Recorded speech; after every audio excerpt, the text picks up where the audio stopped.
დიდი მადლობა, რომ დღეს ხართ ჩვენი სტუმარი და დავიწყოთ მიმდინარე მოვლენებით. თქვენ ხართ ამ სფეროს წარმომადგენლები და თქვენ ხართ ლექტორი, რომელიც საკუთარ სტუდენტებთან ერთად დგას აქციებზე. რას ნიშნავს ეს თქვენთვის და რას ხედავდით ამ დღების განმავლობაში? მე მიყვარს სტუდენტებზე საუბარი, კარგია რომ მკითხეთ, მადლობა.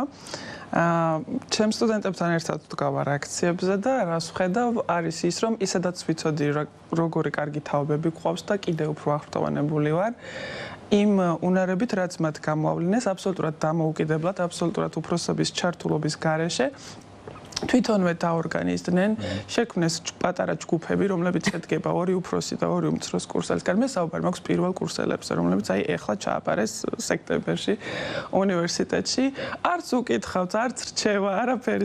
ეს ყველაფერი თვითონ გააკეთეს და მობილიზებული ჯგუფები დადიან ესე, რომ თუ ვინმეს დაჭირდება, თვითონვე გააკეთეს ფონდი, რომლითაც რაღაც პირველადი საშუალებები იყიდეს, რომ დაეხმარონ ერთმანეთს.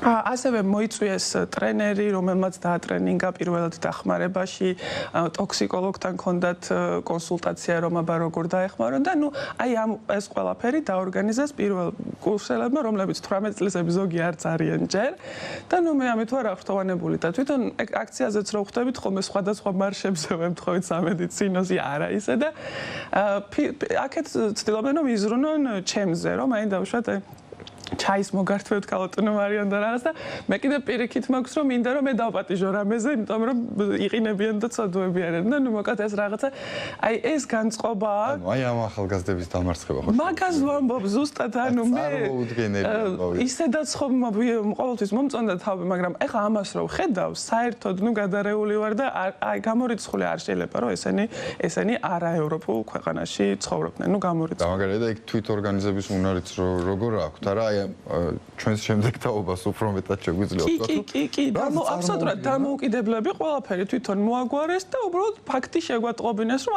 ესე ვარ. და მე უბრალოდ მე ვარ მომსწრე ამისი და ძალიან მიხარია და ძალიან გვერდში უდგავა, რაც შემიძლია.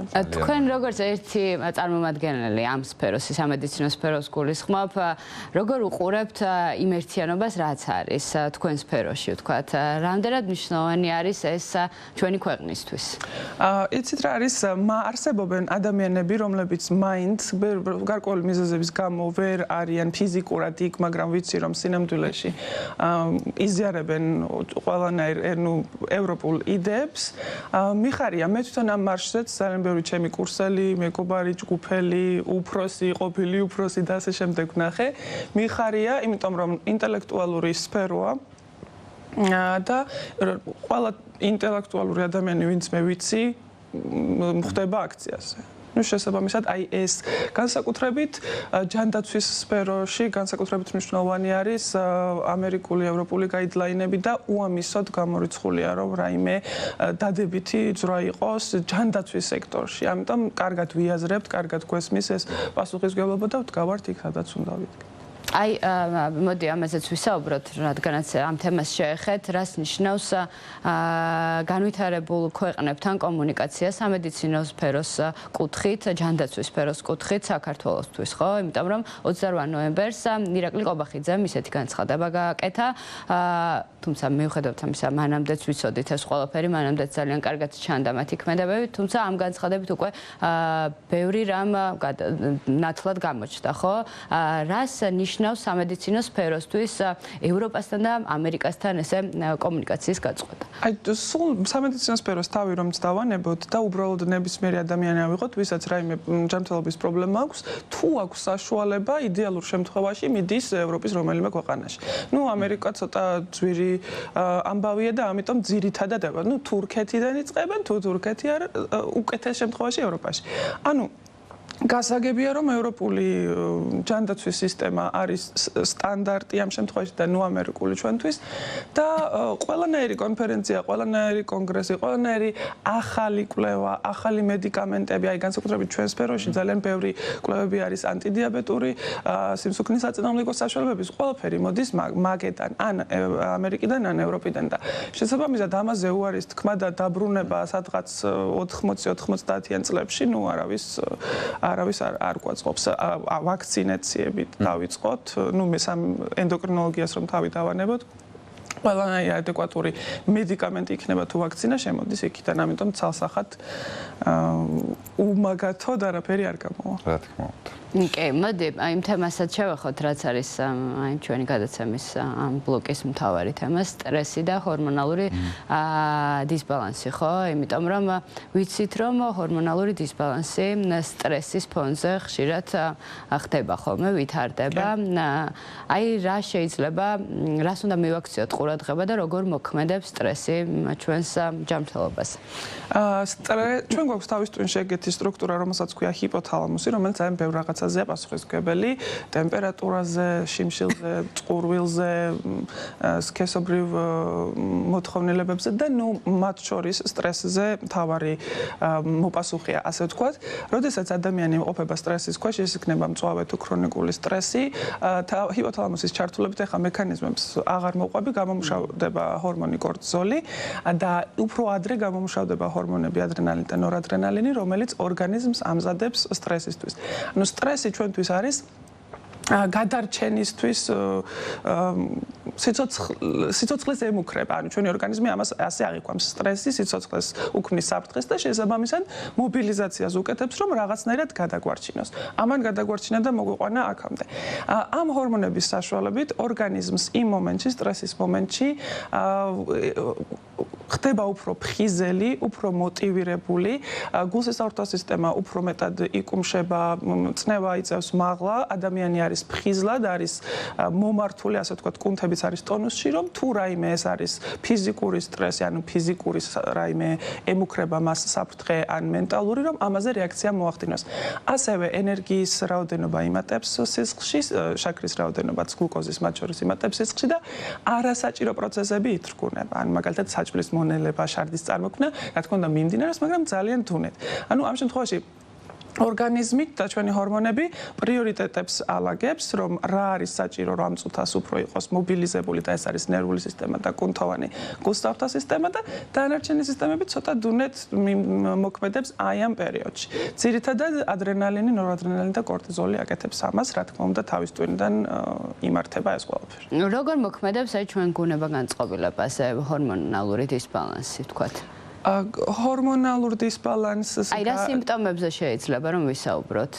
აი მაგალითად ქრონიკულ სტრესზე თუ ვისაუბრებთ და კორტიზოლის მატებაზე და ასევე ადრენალინის, ნორადრენალინის მატებაზე, ესე ხანგრძლივ პერსპექტივაში შეიძლება გულის კუმშვადობა გაზარდოს ისე რომ გულის კუნთის პათოლოგია გამოიწვიოს, შეიძლება არტერიული ჰიპერტენზია გამოიწვიოს და ის მუდმივი თავის ტკივილი და ნუ რაც არტერიულ წნევას ახასიათებს.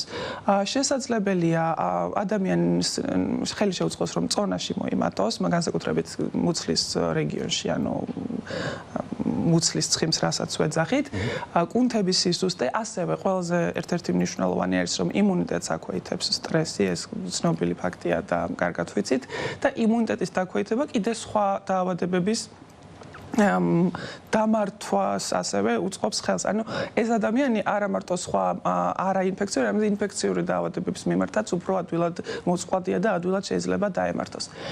ასევე ხაზი გაუსვათ იმასაც, რომ ამ დროს გლუკოზის ქრონიკული მატება ხდება, იმიტომ რომ ეს არის სტრესზე სწორი პასუხი, რომელიც ჰორმონ ინსულინის თავის მუშაობაში ხელს უშლის და შესაძლებელია შაქრის ციფრებმა მოიმატოს ამ შემთხვევაში პაციენტში და ის კი არა შეიძლება სტრესზე შაქრიანი დიაბეტის განვითარებაც კი მოხდეს, მით უმეტეს თუ უკვე ქონდა რაიმე სუბუქი დარღვევა, რომელიც არ იცოდა და არ იყო სიმპტომატიკა ჯერ ესეთი ცხადი. ამიტომ ძალიან ბევრნაირი ეფექტი შეიძლება ქონდეს მათ შორის რეპროდუქციულ სისტემაზეც.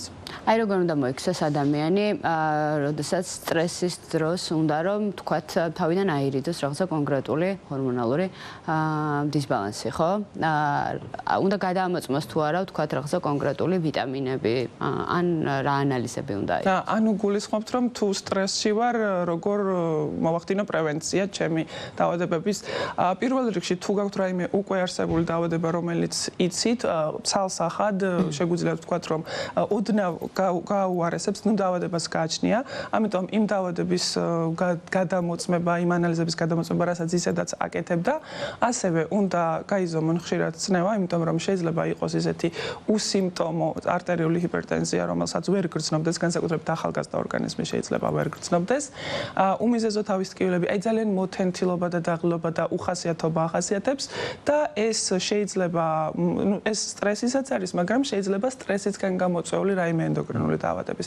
ამიტომ ესე თვითნებურად ძნელია რომ გაშიფრო ზუსტად რა გადავამოწმო, მაგრამ კონსულტაციის დროს შეიძლება რისკ ჯგუფები რა დაავადებისკენ აქვს უფრო მეტად ადამიანს მიდრეკილება ეს გამოვლინდეს, ანუ ამ შემთხვევაში ენდოკრინოლოგმა გამოავლინოს და გადამოწმდეს. კი, რომ პრევენცია მოხდეს დაუშვათ სამომავლოდ, არ ჩამოყალიბდეს, თუ სტრესორი ვერ იხსნება და თუ ეს სტრესორი რჩება, მაშინ პრევენცია ჩვენ თვითონ და მოვახდინოთ დაავადების არ განვითარების. ისე რამდენ ხანში ერთხელ უნდა გადავემოწმოთ ან თუ არის აუცილებელი გადამოწმება?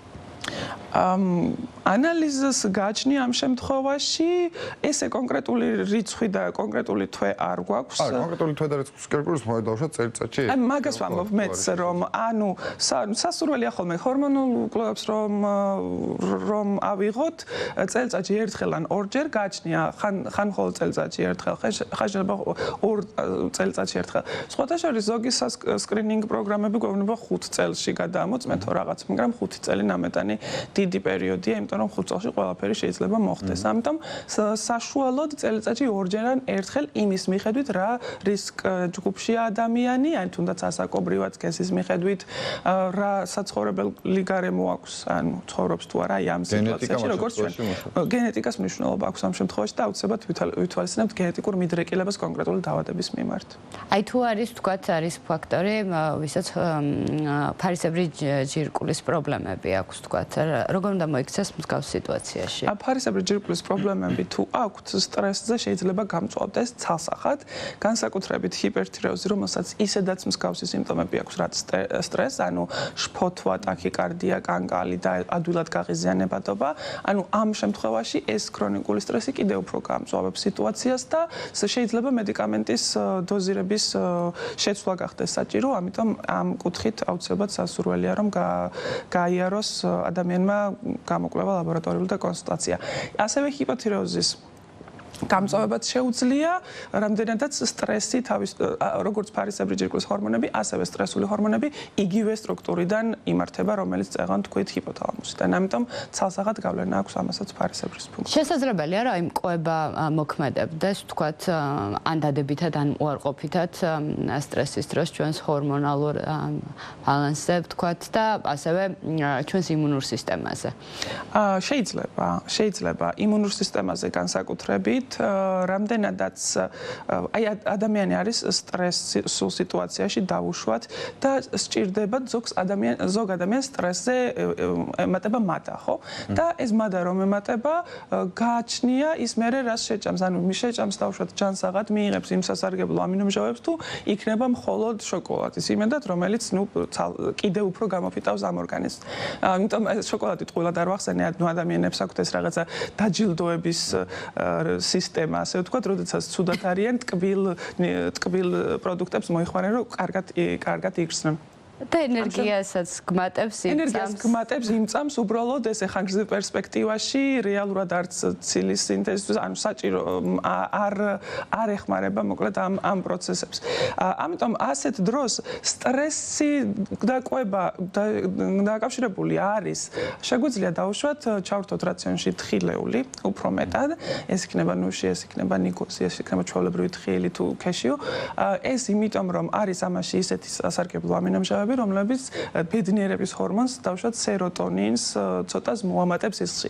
ხო, რასაკვირველია, ხა თხილის იმედად არ უნდა ვიყოთ, მაგრამ პლუს სტრეს მენეჯმენტი, პლუს ცოტა ფიზიკური აქტივობა, ანუ რაც ისედაც ამ ქრონიკული სტრესის დონეს შეამცირებს. და პლუს ყვებით ჩვენ შეგვიძლია დავეხმაროთ ამ კუთხით. ასევე თუ უკვე მაქვს მედარღვეული გლუკოზის დონე დაუშვათ და სტრესზე კიდევ უფრო დამერღვა ხშირია, სხვა შორის აი რაღაც სანერვიულო შემხვდა და ამერია ციფრები, ანუ დიაბეტიანი პაციენტები გვეუბნებიან, ამ შემთხვევაში კიდევ უფრო მკაცრი დიეტა იმ პროდუქტების შეზღუდით, რაც არის ნახშირწყლები, ცომეული, ტკბილეული ბრინჯი და ბურღული კიდე უფრო შეუძლიათ რომ შეზღუდონ რომ ის გართულებები აირიდონ თავიდან. ანუ ისედაც ჰქონდათ ეს დაავადება და ამან კიდე უფრო გაამწვავა, ამიტომ დიეტით შეუძლიათ რომ დაამენეჯმენტონ ეს თავისი სიმპტომები. ძილი რამდენად მნიშვნელოვანია ამ შემთხვევაში და რამდენად მოქმედებს დაუშვათ იგივე აი ჰორმონალურ ძილი ზოგადად კი სტრესზეც მოქმედებს და სტრესთან გამკლავებაზეც. ერთი საინტერესო ის არის კვლევა არის ბოლო პერიოდის რომ ეს ამერიკაში ჩაატარეს, ამერიკაში მოგეხსენებათ ბევრი მიგრირებს და შესაბამისად მუშაობენ ხო იქ ძირითადად ახლა უბრალოდ გასართობად ხალხი არ დადის. ჰოლივუდს არ გულისხმობ დანარჩენები მუშაობთ და შესაბამისად რამდენადაც ცხოვრება უფრო ისეთია გამოწვევებით სავსეა, ძილის რაოდენობას უფრო და უფრო ამცირებენ. და ეს გააკეთეს იქაურ პოპულაციაში, რომლებსაც ეძინათ 6 საათზე ნაკლები დღე-ღამის განმავლობაში და ეს 6 არის რაღაცა ესა ლიმიტი. 6-ზე ნაკლებით ასოცირებული არის მომავალში სიმსუქნის განვითარებასთან და მეტაბოლური დაავადებების განვითარებასთან. და მე ამას ვეუბნები ხოლმე ჩემს სტუდენტებს თავიდანვე, რომ თავი არ მოიკლათ ეხლა და ჰისტოლოგიის გამო, განვითარებთ დაავადებებს დაუშვათ სამომავლოდ. არა, აუცილებელი არის, აუცილებლად უნდა გავითვალისწინოთ ის რჩევები, რაც მარიამმა მოგცა ჩვენს და ჩვენს მაყურებელსაც. რა თქმა უნდა. ჩვენ უნდა ვიზრუნოთ ჩვენს ჯანმრთელობაზე, მით უმეტეს ესეც დროს. რა თქმა უნდა. ძალიან დიდი მადლობა სტუმრობისთვის, მადლობა ასეთი მნიშვნელოვანი რჩევებისთვის. ხშირად გელოდებით, გვიხარია ყოველთვის. მადლობა.